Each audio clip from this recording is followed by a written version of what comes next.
ذکر اذکار کا کیا حال ہے؟ چل رہے ہیں تھوڑے یا زیادہ؟ سبحان اللہ و بحمدہ پڑھنے کا کیا اجر ہے آپ بتائیے؟ سونے کا پہاڑ خرچ کرنے سے بھی زیادہ بڑا اجر ہے اس شخص کے لیے جو سبحان اللہ و بحمدہ پڑھے. خاص طور پر کب زیادہ پڑھنا؟ جب انسان خوف کھائے. کس چیز سے؟ رات کے اندھیرے سے اور دشمن سے مال خرچ کرنے سے. پڑھیے کم از کم 3 دفعہ سبحان اللہ و بحمدہ سبحان اللہ و بحمدہ. اللہم انی اسألک علما نافعا بھی پڑھیے 3 دفعہ پڑھیے. سبحان اللہ والحمد للہ ولا الہ الا اللہ واللہ اکبر بھی 3 دفعہ پڑھیے. دروشی پڑھیے کیونکہ جمعے کا دن دروشی پڑھنے کا دن ہے. کل ہم نے استغفار کے بارے میں پڑھا تھا کہ یہ مہینہ گناہوں کی بخشش کا مہینہ ہے اور اس میں ہمیں پوری کوشش کرنی ہے کہ ہم اللہ سبحانہ وتعالیٰ سے اس مہینے کی بات پوری طرح بخشش حاصل کر چکے ہوں. نبی صلی اللہ علیہ وسلم روایت کرتے ہیں اللہ سبحانہ وتعالیٰ سے، حدیث قدسی ہے، اللہ تعالیٰ فرماتے ہیں یا عبادی انکم تخطئون باللیل والنہار وانا اغفر الذنوب جمیعا فاستغفرونی اغفر لکم. اے میرے بندو تم دن رات خطائیں کرتے رہتے ہو اور میں تمام گناہ بخش دیتا ہوں، لہٰذا تم مجھ سے بخشش طلب کرو میں تمہیں بخش دوں گا. بخشش کے لیے سب سے اہم چیز کیا ہے کہ انسان اپنی ندامت کا اظہار کرے، اپنے گناہ پر شرمندگی. تو اس کے لیے آپ کو کرنا یہ ہے کہ اکیلے میں آج بیٹھ کر، صرف آج ہی نہیں پورا مہینہ اگر یہ عمل کرے تو بہت ہی مفید ہوگا. اکیلے میں بیٹھ کر اپنے کسی ایسے گناہ کا ذکر کریں اللہ تعالیٰ کے سامنے جو صرف آپ کو پتا ہے. اللہ نے دنیا میں وہ آپ کا گناہ چھپایا ہوا ہے، اور اللہ سبحانہ تعالیٰ سے اپنی کمزوری کا اعتراف کریں، شرمندگی اور ندامت کا اظہار کریں، اور پھر رو کر اللہ تعالیٰ سے معافی مانگیں، کیونکہ فَإِنَّهُ لَا يَغْفِرُ الذُّنُوبَ إِلَّا أَنْتَ.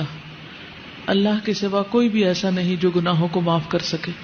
تو اس لیے بہت ضروری ہے کہ ہم ندامت اختیار کریں، شرمندہ ہوں، اپنی غلطیوں کو مانیں.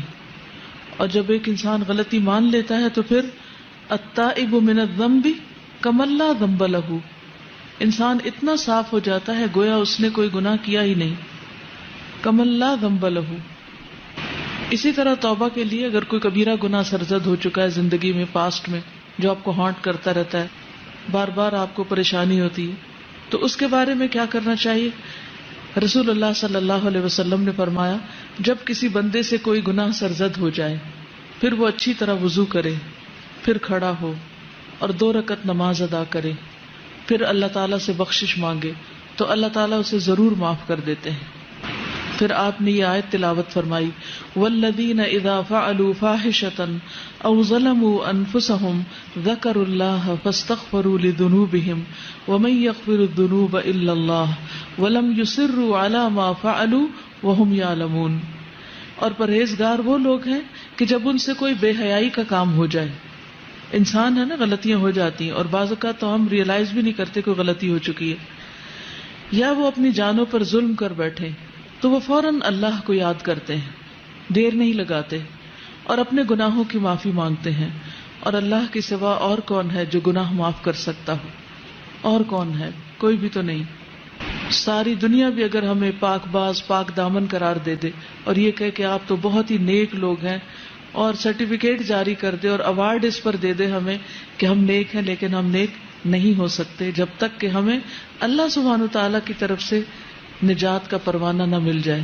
تو اس لیے بہت ضروری ہے کہ ہم خاص طور پر اللہ سبحانہ تعالیٰ کی طرف رجوع کریں، اور نماز جو کہ برائیوں کو مٹا دیتی ہے تو توبہ کے نوافل کا اہتمام کریں.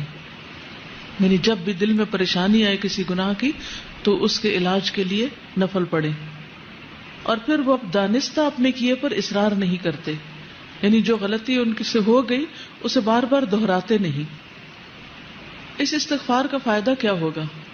انسان اللہ کے عذاب سے محفوظ رہے گا.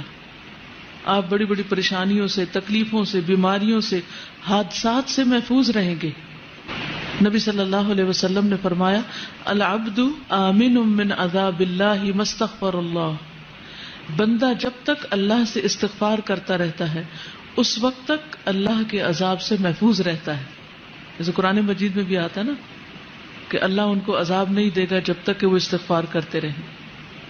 تو آپ کے اندر کسی بھی قسم کا اگر کوئی خوف ہے، بعض اوقات کچھ لوگوں کو فوبیاز ہوتے ہیں، یہ چھت نہ مجھ پہ گر پڑے، یا بلندی پہ جانے کا خوف ہوتا ہے، یا اپنی جان مال اولاد کے بارے میں کوئی بھی خوف ہوتا ہے. تو کسی بھی قسم کا کوئی خوف آپ کو جب ستاتا ہے، اپنے مستقبل کا، بڑھاپے کا، آخرت کا، تو ان سب سے بھی نجات پانے کا ذریعہ یہی ہے استغفار. کیونکہ العبد آمن من عذاب اللہ ما استغفر اللہ، بندہ اللہ کے عذاب سے امن میں ہے. اللہ تعالیٰ ایسے بندے کو عذاب نہیں دے گا جب تک کہ وہ استغفار کرتا رہتا ہے. انسان کے گناہ خواہ آسمان کی بلندیوں تک پہنچ جائیں، لیکن اگر وہ اللہ سے معافی مانگتا ہے تو اللہ تعالیٰ اس کو معاف کر دیتا ہے، اور اللہ تعالیٰ کو اس کی کوئی پرواہ نہیں. یعنی ایک تو یہ ہوتا ہے نا کہ ہم جیسے کسی کو معاف کر کے بھی معاف نہیں کرتے، بار بار وہی غلطی دوسرے کی دہراتے رہتے ہیں، یا اپنے آپ کو رلاتے رہتے ہیں، یا اس پر تکلیف محسوس کرتے ہیں. لیکن اللہ سبحانہ وتعالیٰ اتنی وسعت والا ہے، علم والا ہے، حلم والا ہے کہ اس کو کسی بھی ایسی چیز کی کوئی پرواہ نہیں کہ وہ کس کا کتنا بڑا قصور معاف کر دے. اس کے خزانوں میں کوئی کمی نہیں آتی، اس کے لیے کچھ مشکل نہیں، نہ اس کے اندر بخل ہے اور نہ کسی قسم کا کوئی حسد ہے. وہ خوشی سے معاف کرتا ہے، بس شرط یہ ہے کہ ہم معافی مانگنے والے ہوں. اور ہر انسان خطا کار ہے، اور بہترین خطا کار وہ ہیں جو بہترین اور بہت زیادہ توبہ کرنے والے ہیں، التوابون ہیں. اور پھر یہ بھی خوشخبری ہے کہ آپ کے گناہ نیکیوں میں بدل جائیں گے. یعنی جو غلطیاں، کوتاہیاں، کمیاں ہو گئی وہ الٹا نیکی میں بدل جائیں گی.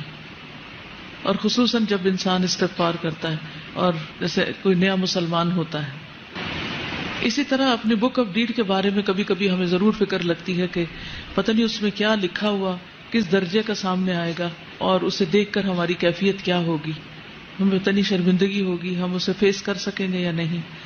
تو جو شخص چاہتا ہے کہ اپنا صحیفہ دیکھ کر خوش ہو جائے، اسے چاہیے کہ استغفار کی کثرت کر دے، کیونکہ اس میں سے وہ سارے انوانٹیڈ چیزیں رب ہو جائیں گی، اریز ہو جائیں گی، صاف ہو جائیں گی. جیسے بچے کام کرتے ہیں نا، ہوم ورک کرتے ہیں اور بڑے کانشیسلی کرتے ہیں، پھر اگر کوئی ایکسٹرا ڈاٹ بھی لگ جائے تو فوراً ربڑ لے کے اس کو مٹانے لگتے ہیں، یا وائٹنر لے کے اس کو، کہ یہ نظر نہ آئے. تو اسی طرح ہم بھی ہر روز اپنا ہوم ورک کر رہے ہیں آخرت کے لیے، اور کچھ نہ کچھ دھبا اس میں لگا ہی بیٹھتے ہیں، نہ چاہتے ہوئے بھی کہیں نہ کہیں کچھ ہو جاتا ہے. تو اس کے لیے بہترین طریقہ کیا ہے کہ ہم ساتھ ہی استغفار کا وائٹنر پھیر دیں، اور اتنا خوبصورت رجسٹر ہو کہ دیکھ کے دل خوش ہو جائے. جیسے ایک ٹیچر بچے کا کام دیکھ کر خوش ہو جاتی ہے نا کہ ایکسیلنٹ، بہت ہی بہترین ہے. تو اللہ سبحانہ وتعالی ہمارا عمل دیکھیں اور خود ہم اس کو دیکھیں تو ہم خوش ہو جائیں. آپ صلی اللہ علیہ وسلم نے اس شخص کو خوشخبری بھی دی ہے، طوبی لمن وجد فی صحیفته استغفارا کثیرا. اور اس کے لیے ہمیں کرنا کیا چاہیے؟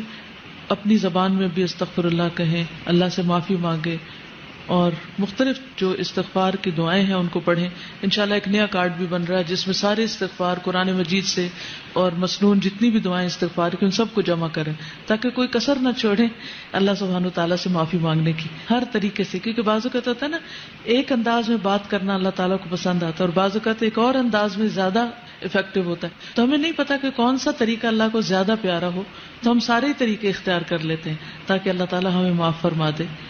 اور عام طور پر جو کثرت سے آپ چلتے پھرتے پڑھ سکتے ہیں، واستغفر اللہ العظیم الذی لا الہ الا هو الحی القیوم واتوب الیہ، اس کا اتنا زیادہ اجر بتایا جاتا ہے کہ اگر کوئی میدان جنگ سے بھاگا، اور یہ کبیرہ گناہ ہے میدان جنگ سے بھاگنا، تو اس کو بھی معاف کر دیا جاتا ہے جو شخص یہ پڑھتا ہے، استغفر اللہ العظیم الذی لا الہ الا هو الحی القیوم واتوب الیہ. پھر اسی طرح یہ ہے کہ انسان کو اس بات کی بھی توقع رکھنی چاہیے کہ میرے اس استغفار سے میرا رب خوش ہو رہا ہے. کیونکہ وہ اونٹنی والی جو حدیث آتی ہے کہ اللہ تعالیٰ اس بندے سے زیادہ خوش ہوتا ہے جس کو صحرا میں کھوئی ہوئی اونٹنی مل جاتی ہے.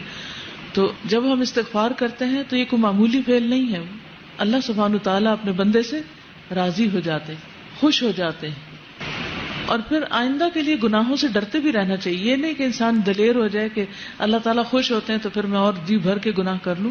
نہیں، مومن جو ہے وہ گناہ کو اپنے اوپر پہاڑ کی طرح سمجھتا ہے، جیسے کوئی پہاڑ گر گیا اس پر، اتنا پریشان ہوتا ہے، وہ اتنا تکلیف اٹھاتا ہے گناہ کر کے. اور منافق جو ہوتا ہے یا فاجر، وہ ایسے جیسے ناک پہ بیٹھی مکھی اور اس کو ہاتھ کے اشارے سے اڑا دے، یعنی اسے معمولی سی چیز ہے. اور پھر صبح شام سید الاستغفار بھی انسان پڑھتا رہے. اور ہر مجلس کے اختتام پر، جیسے ہم حالانکہ ہم قرآن پڑھ رہے ہوتے ہیں لیکن پڑھتے اور پڑھاتے ہوئے ہو سکتا ہے کوئی ایسی بات منہ سے نکل جائے جو اللہ تعالیٰ کو پسند ہے، اور بھول چوک تو لازم ہے، ہو ہی جاتی ہے، نہ کرتے ہوئے بھی ہو جاتی. تو ایسی ساری چیزوں اور کمیوں کوتاہیوں کا جو طریقہ ہے وہ پھر استغفار میں ہی ہے. اور وہ کیا ہے؟ سبحانک اللہم و بحمدک اشہد ان لا الہ الا انت استغفرک و اتوب الیک. اور نبی صلی اللہ علیہ وسلم تو